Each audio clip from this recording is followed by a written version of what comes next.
விசேஷணம் உபலக்ஷணம் என்றதை பற்றி இப்போ பார்க்க போகிறோம். அடைமொழி என்று சொன்னால் அதில் வந்து ரெண்டு பிரிவு உண்டு. ஒன்று உபலக்ஷணம், மற்றொன்று விசேஷணம். சுருக்கம் உபலக்ஷணம் அப்படின்னு ஒன்று இருக்குது, அதே போல் உபலக்ஷ்யம் அப்படின்னு ஒன்று இருக்குது. அது எந்த இடத்துல இருந்ததோ அந்த உருவம், அந்த அந்த அந்த நினைவானது தான் நம்ம மனசில் நம்ம வந்து ஏற்றுக்கணும். உபலக்ஷணம் அப்படின்றது என்ன பண்ணணும் அப்படின்னா, வியாவர்த்தகத்வே சதி ஞாபிய பகிர்பூதத்துவம் உபலக்ஷணத்துவம் அப்படின்னு சொல்லுவாள். ஞாபியம் அப்படின்னா ஞாபகத்துக்கு விஷயமாக இருக்கக்கூடியது, அறியப்படக்கூடியது, அதுக்கு பகிர்பூதமாக இருக்கு, வெளியிலே இருக்கு. அடுத்தது விசேஷணம். விசேஷணம் என்றதும் ஒரு அடையாளமாக இருக்கும். விசேஷணம் வந்து என்ன பண்ணும் அப்படின்னா, பிரித்து காட்டின பிற்பாடு அந்த பொருளை விட்டு அது விலகவே விலகாது, பிரித்து காமிக்கும், அதே சமயத்தில் அதனுடைய ஒற்றி இருக்கும். சரி, இதுக்கும் ஜன்மாதிதிகரணத்துக்கும் பிரம்ம காரணத்துவ விசாரம், ஜெகத்காரணம் பிரம்மம் அப்படின்றதுக்கும் என்ன தொடர்பு?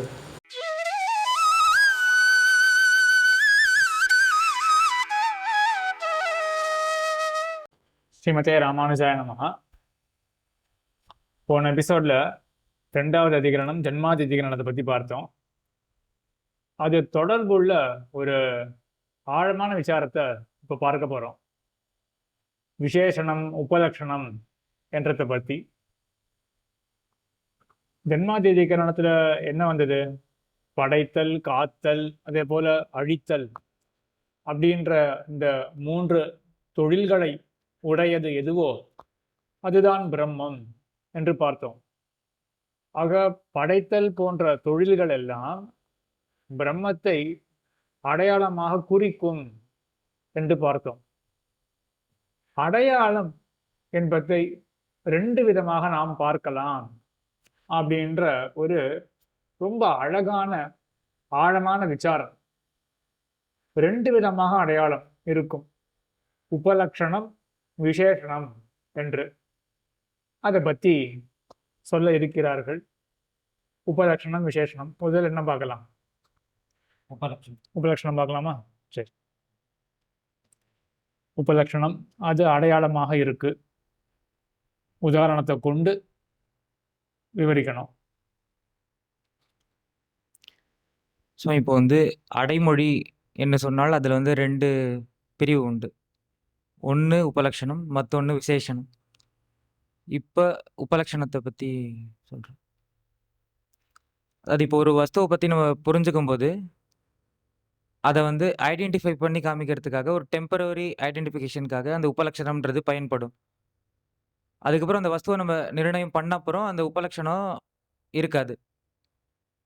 இப்போ ஒரு உதாரணம் எடுத்துக்கலாமே. இப்போ தேவதத்தன் இருக்கார். தேவதத்தன் வந்து அவருடைய வீடு எது அப்படின்ற ஒருத்தர் கேட்குறாருன்னா, மற்றொருவர் அந்த மாதிரி காக்கை அங்கே உட்காந்துட்டு இருக்கு பாரு, அந்த பச்சை வர்ணம் கொண்ட அந்த பில்டிங், அந்த கிரீன் பெயிண்ட் அடித்து அந்த 2 மாடு கட்டிடம் கொண்ட அந்த பில்டிங் தான் தேவதத்தனுடைய வீடு.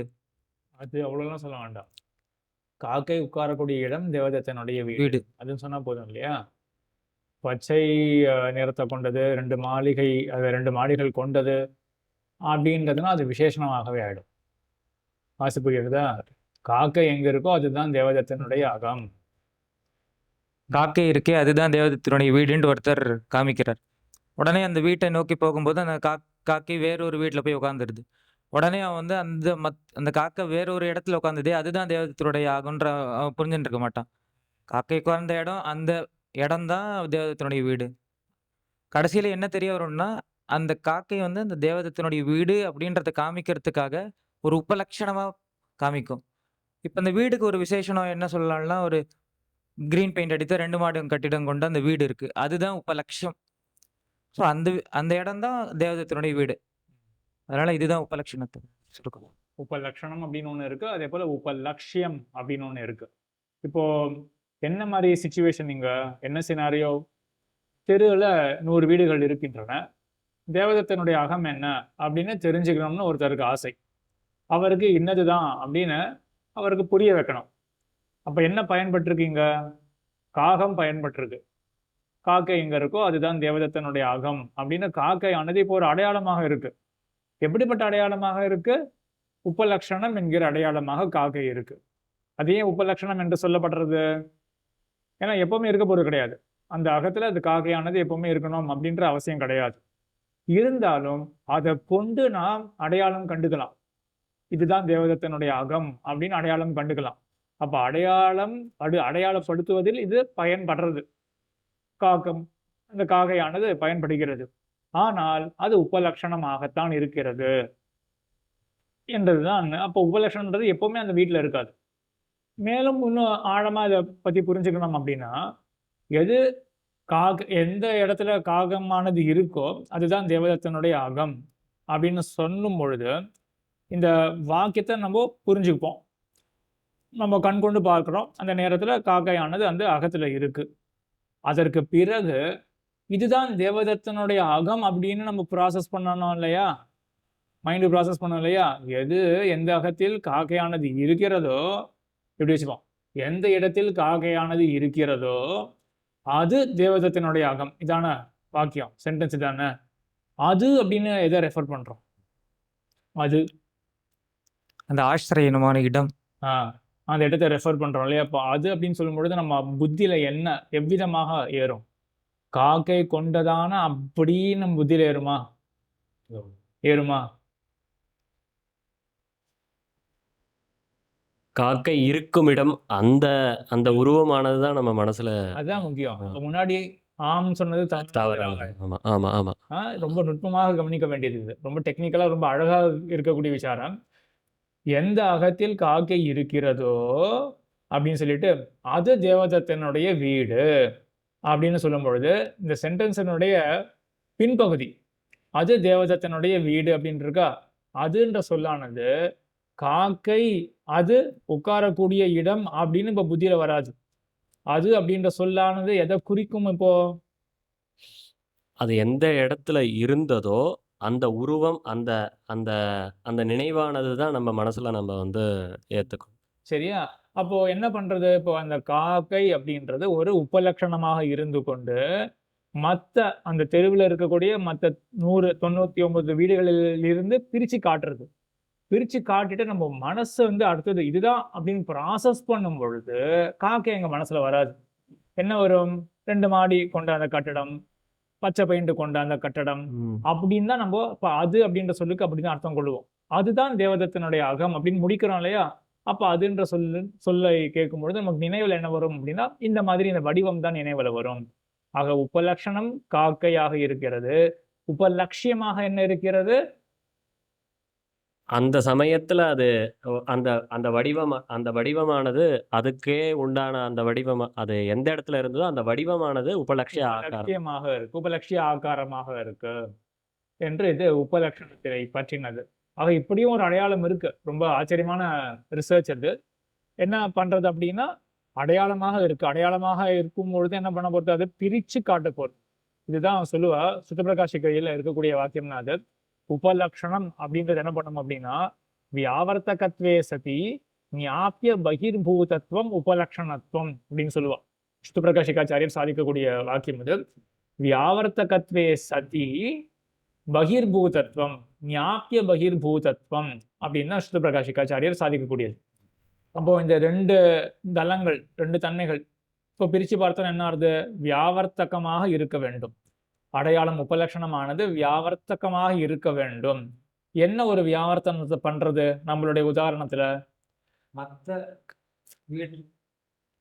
மற்ற வீட்டை காட்டிலும் இந்த வீடு வந்து ஒரு தனித்துவம் சொல்றதுக்காக பயன்படுது இல்லையா. அப்போ 99 வீடுகளிலிருந்து பிரிச்சு காட்டுறது. அடையாளம் காகம் அப்படின்ற அந்த அடையாளமானது பிரிச்சு காட்டுறது. அப்போ வியாவர்த்தகத்துவம் அப்படின்றது இருக்கு. அதுக்கப்புறம் நம்ம புரிஞ்சுக்க போறோம் இல்லையா. அப்போ இந்த காகமானது பயன்படுறதா? பயன்படவில்லை, வரல இல்லையா. அதுதான் சுத்தப்பிரகாசிகாச்சாரியர் பகிர்பூதத்துவம், ஞாபிய பகிர்பூதத்துவம் அப்படின்றது இதுதான் சாதிக்கிறார். ஞாபியம் அப்படின்னா ஞாபகத்துக்கு விஷயமாக இருக்கக்கூடியது, அறியப்படக்கூடியது. அதுக்கு பகிர்பூதமாக இருக்கு, வெளியிலே இருக்கு. இப்ப ஆச்சாரியர் ஸ்ரீ சுக்தி வந்துருத்தா? வியாவர்த்தகத்வே சதி ஞாபிய பகிர்பூதத்துவம். அப்போ மற்ற 99 வீடுகளிலிருந்து பிரிச்சு காட்டுறது. அதுக்கப்புறம் அந்த தேவதத்தினுடைய அகம் இதுதான் அப்படின்னு புரிஞ்சுக்கும் பொழுது என்ன ஆறுது? அந்த காக்கை பயன்படவில்லை, அது உள்ள புகரவில்லை, நம்மளுடைய நினைவுக்கு புகரவில்லை.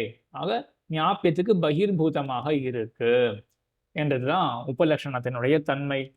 அடுத்தது விசேஷணம். விசேஷணம் என்றதும் ஒரு அடையாளமாக இருக்கும். விசேஷணம் என்பது அதுவும் வேறுபடுத்தி காட்டும் அடையாளத்தின் ஒரு பகுதி தான் விசேஷணமும். அப்படி இருக்கச்சே உபலட்சணமும் வேறுபடுத்தி காட்டும், விசேஷணமும் வேறுபடுத்தி காட்டும். எவ்வாறு வேறுபடுத்தி காட்டும் என்று பார்த்தால் விசேஷணம் என்ன பண்ணும் அப்படின்னா, பிரித்து காட்டின பிற்பாடு அந்த பொருளை விட்டு அது விலகவே விலகாது. பிரித்து காமிக்கும், அதே சமயத்தில் அதனுடையே ஒற்றி இருக்கும். அதை பிரித்து அதுலேருந்து வெளியில் உணர்ந்த பிற்பாடும் அது அந்த வேறுபடுத்துறதுக்கு அப்புறம் அந்த பொருளை நம்ம உணர்ந்த பிற்பாடும் அந்த ஆட்ரிபியூட் ஆனது அந்த அந்த பொருளிடத்திலே இருந்து கொண்டே இருக்கும். பொருளிடத்துல இருக்கும். அதே போல அந்த பொருளை பத்தி நம்ம அறியும் பொழுதும் கூடவே இருக்கும். பொருளை படுத்தின அறியும் பொழுதும் அந்த இதில் இருக்கும். இப்போ சுவாமி சாதிச்சா போல அந்த வீடு அப்படின்றது தேவதத்தனுடைய வீடு அப்படின்றச்ச யாருமே அவருக்கு விலாசமே தரல அப்படின்னா, அது அந்த இடத்துல நமக்கு உபலட்சணம்னு ஒரு காகம் தேவைப்படுறது. காகம் இருக்கக்கூடிய வீடு, அந்த இடமானது உபலட்சிய ஆகாரமாக தோன்றி, அந்த உபலட்சணத்தின் மூலம் அந்த தேவதத்தனுடைய வீடானது அறியப்பட்டது. இல்ல உபலட்சணமே இல்லாம அந்த வீட இன்னொருத்தவளுக்கு நம்ம உணர்த்தணும் அப்படின்னா, விசேஷணத்தை கொண்டு உணர்த்தணும் அப்படின்னா, எப்படி உணர்த்தணும்? அந்த வீட்டினுடைய அட்ரஸ், விலாசத்தை நம்ம ஒருத்தவகிட்ட குடுத்தோன்னா, இப்போ அந்த ஜிபிஎஸ் எல்லாத்தையும் மூலமா அந்த எக்ஸாக்ட்டான அந்த இத குடுத்தோன்னா, அப்ப அந்த வீட்டுக்கே உரித்தான ஒரு விசேஷணமானது என்னன்னா, அந்த அட்ரஸ். அப்ப அந்த விலாசமானது அந்த வீட்டுக்கே உரித்தானதா இருக்கு. அப்ப அந்த இடத்த விட்டுட்டு வேற அந்த அந்த அந்த இடத்த நான் புரிஞ்சுட்ட பிற்பாடு, அந்த விலாசத்த புரிஞ்சுட்ட பிற்பாடு, அந்த விலாசத்த அந்த வீட்ட விட்டு எடுத்துட்டேன் அப்படின்னா, அதுக்கே அந்த வீட்டுக்குன்னே உரித்தான அந்த தனியான விசேஷணமானது போய்விடும். அதனால விசேஷணமானது பிரித்து காட்டும். அதே சமயத்தும் அத அறியக்கூடிய சமயத்திலும் அதனுடனே ஒற்றியே இருக்கும் அப்படின்றது ஒட்டியே இருக்கும். ஒற்றியே இருக்கும். ஒட்டியே ஒட்டியே இருக்கும். இருக்கும் இல்லையா? ஆக இப்போ சுத்தபிரகாசிகாச்சாரியருடைய வாக்கியத்தை எப்படி மாத்தலாம்? என்ன ஆச்சாரியரே சாதிச்சிருக்கார். என்ன சாதிச்சிருப்பார்? ஞாபிய அந்தர்பூதம் பவதி. அவ்வளவுதான் வந்தாச்சு. அப்படி. சரியா? அப்போ வியாவர்த்தகத்வே சதி ஞாபிய அந்தர்பூதம். இதுதான் விசேஷணத்துவம், விசேஷமாக இருக்கிற தன்மை. அப்ப என்ன பண்றது? மற்ற இடத்துல இருந்து பிரிச்சு காட்டுறது. இப்போ காக்கை இருக்கக்கூடிய இடம் அப்படின்னு சொல்லல, நேர விலாசத்தையே சொல்லிட்டோம். விலாசம் இப்போ விசேஷணமாக இருக்க போறது. இந்த விலாசம் என்ன பண்ண போறது? மற்ற 99 வீடுகளில் இருந்து பிரிச்சு காட்ட போறது தேவதத்தனுடைய வீட்டை. அதுக்கப்புறம் அந்த விலாசம்ன்றது எக்ஸாக்ட் ஒரு லொகேஷன் தான். அந்த லொகேஷன்ல தான் இருக்க போகுது. லொகேஷன் தான் நம்ம தேவதத்தனுடைய வீட்டை புரிஞ்சுக்கும் பொழுதும் இந்த லொகேஷனை விட்டுட்டு நம்ம தேவதத்தனுடைய வீட்டை புரிஞ்சுக்க முடியாது. அப்போ தேவதத்தனுடைய வீட்டை புரிஞ்சுக்கும் பொழுது என்ன ஆகுது? அந்த விலாசமானது தான் பயன்படுறது. அப்போ முன்னாடி என்ன ஒரு வாக்கியம் பார்த்தோம்? எவ்விடத்தில் காக்கையானது இருக்கிறதோ அது தேவதத்தனுடைய வீடு அப்படின்னு பார்க்கும்பொழுது காகமானது உபலட்சணமாக இருக்கு. அப்போ ரெண்டாவது பாகத்துல அது தேவதத்தனுடைய வீடு அப்படின்னு சொல்லும் பொழுது அது எதை ஸ்பெசிஃபை பண்றது? அது அப்படின்றது அந்த விலாசத்தை, அந்த வடிவத்தை ஸ்பெசிஃபை பண்றது அப்படின்றதெல்லாம் பார்த்தோம் இல்லையா? இப்போ எந்த வீடானது இந்த லொகேஷன்ல இருக்கோ அது தேவதத்தனுடைய வீடு அப்படின்னு இருக்கா? இப்போ அதுன்றதுக்கு என்ன அர்த்தமாக இருக்கும்? இந்த இடத்துல விசேஷனம் அதுன்றதுக்கு எக்ஸாக்ட் என்னவாக அர்த்தம் இருக்கும்? அப்போ எந்த லொகேஷன்ல இருக்கோ அது இப்படிப்பட்ட லொகேஷன்ல இருக்கக்கூடியது எதுவோ அதுதான் தேவதத்தனுடைய வீடு அப்படின்னு சொல்றோமா? இப்போ அதுன்ற சொல்லுக்கு என்ன அர்த்தம் இருக்கும்? அந்த வீடு தான்.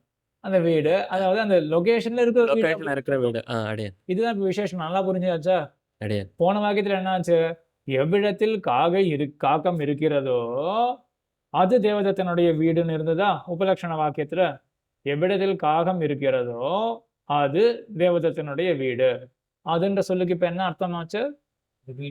அந்த வீடு அந்த வீடு அது எப்படிப்பட்டதாக நம்ம மனசுல ஏறும்? அதுன்ற சொல்ல கேட்ட உடனே எப்படி ஏறும் நமக்கு? இப்போ அந்த காகம் இருக்கு.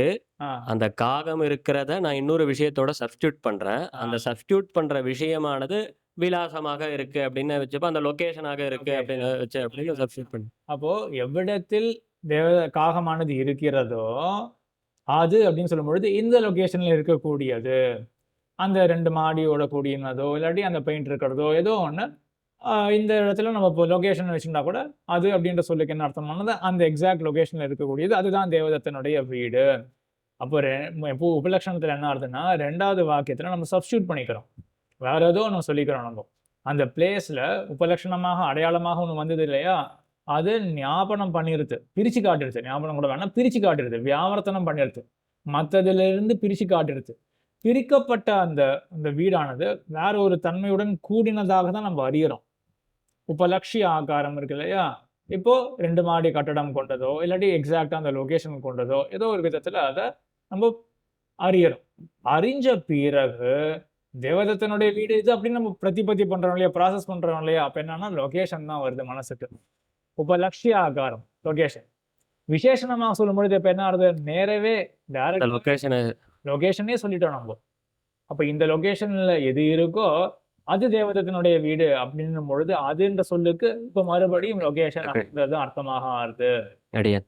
என்று இதான் உபலட்சணத்துக்கும் விசேஷணத்துக்கும் இருக்கக்கூடிய வாசி. ரொம்ப நுட்பமான விஷயம் இல்ல, ரொம்ப அடி. அழகான விஷயம். அடி. இதெல்லாம் இவ்வளவு ஆச்சரியமான விஷயங்கள்லாம் இருக்கு.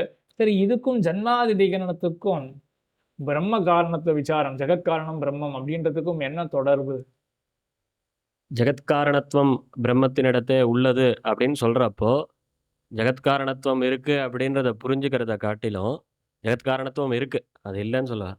அதுலேருந்து என்ன பண்ணுவேன், இது எல்லாம் சர்வ வல்லமை படைத்தது ம். அப்படின்ற ஒரு உபலட்சிய ஆகாரம் அங்க வந்து தோன்றது. ம். உபலட்சணமா வந்து அந்த ஜெகத் காரணத்துவம் இருந்தாலும், ம். உபலட்சியமா என்ன தோன்றதுன்னா, எப்பேற்பட்ட செயல்களை சர்வஜ்ஞத்துவம் அந்த இடத்துல தோன்றது. ம். அப்போ அது உபலட்சிய ஆகாரமா ஆறுது. அப்போ அந்த இடத்துல நம்ம படைத்தல், காத்தல், அழித்தல்ன்ற இடத்துல இந்த படைத்தல்ன்ற இடத்துல என்ன எடுத்துக்கணும் அப்படின்னா, சர்வ வல்லமை பொருந்தியவன் பிரம்மன். பிரம்மமானது சர்வ வல்லமை பொருந்த பெற்றது, சர்வ வல்லமை உடையது அப்படின்றது தான் எடுத்துக்கணுமே ஒழிய, சின்னதா அந்த படைத்தல்ன்ற ஒரு விஷயத்தோட படைத்தல்ன்றத அப்படியே எடுத்துக்கணுன்ற அவசியம் இல்ல. அத உபலட்சண ஆகாரமா எடுத்துண்டு, சர்வஜ்ஞத்துவத்த அந்த இடத்துல நம்ம வந்து லட்சியம் உபலட்சிய ஆகாரமாக எடுத்துக்கணும். எடுத்துக்கலாம். அப்போ எதிலிருந்து உலகமானது படைக்கப்படுகிறதோ படைக்கப்படுகிறதோ, அது பிரம்மம் அப்படின்றதா. அது அப்படின்ற சொல்லால இப்ப என்ன குறிக்கப்படுறது? சர்வஜ்ஞத்துவம். சர்வஜ்ஞனாக. அப்படிப்பட்ட சர்வஜ்ஞனாக இருக்கக்கூடியது அதுதான் பிரம்மம். சர்வஜ்ஞமாக இருக்கக்கூடியதுதான் பிரம்மம் பிரம்மம். அப்படின்னு 2வது வேற ஒரு விஷயத்தை கொண்டு வரோம் இல்லையா, அட் அதுதான் உபலட்சிய ஆகாரமாக ஆகுது. படைத்தல் அப்படின்ற தொழிலை செய்வதற்கு இத்தனை குணங்கள்லாம் தேவையே. ஆக படைக்கிறான் அப்படின்னும் பொழுது இத்தனை குணங்கள் அதெல்லாம் மனசுக்கு வந்து அது பிரம்மம் அப்படின்னும் பொழுது அப்படிப்பட்ட சர்வஜ்ஞமாக இருக்கக்கூடிய வஸ்து அதுதான் பிரம்மம் அப்படின்னு ஒரு உபலட்சிய ஆகாரம் தோற்றுறது அடையன். என்று இதுதான் இந்த ஜன்மாதி அதிகரணத்துக்கும் இந்த உபலட்சண விசேஷண விசாரத்துக்கும் இருக்கக்கூடிய ஒரு தொடர்பு. ரொம்ப அழகான விசாரம், ரொம்ப ஓரளவுக்கு சூக்ஷ்மமான விசாரம் அது. அதை 2 பேரும் ரொம்ப அழகா புரிஞ்சுட்டு இருக்கா. ஒரு விதத்துல கூட என்னால ஃபால்ட் வந்து இவ தப்பா புரிஞ்சுட்டு இருக்கா அப்படின்னு சொல்றதுக்கு இடமே கொடுக்கல. ரொம்ப அழகா இந்த சூக்ஷ்மமான விஷயத்த கிரகிச்சுட்டு இருக்கா. முன்பு சொன்னது போலவே இந்த மாதிரி 1000 விஷயங்கள் இருக்கு ஸ்ரீபாஷ்யத்துல. அனைவரும் எம்பெருமானாருடைய ஒரு கைங்கரியமாக இந்த விஷயங்கள் 2 பேரும் முன்பு சொன்னது போலவே ரொம்ப கடினம் அப்படின்னு விலகியும் போக வேண்டாம். ஆக நம்மளுக்கு கிடைக்கக்கூடிய டைம்லயே ஒரு அட்ஜஸ்டபிள் டைம்ல நம்ம தாராளமா எம்பெருமானார் சாதிச்ச இந்த விஷயங்கள் எல்லாவற்றையும் நன்றாக பார்த்து எம்பெருமானாருக்கு பண்ணக்கூடிய கைங்கரியமாக இது செய்ய வேண்டும் என்று வேண்டிக் கொண்டு அமைகிறோம். ஸ்ரீமதே ராமானுஜாய நமः.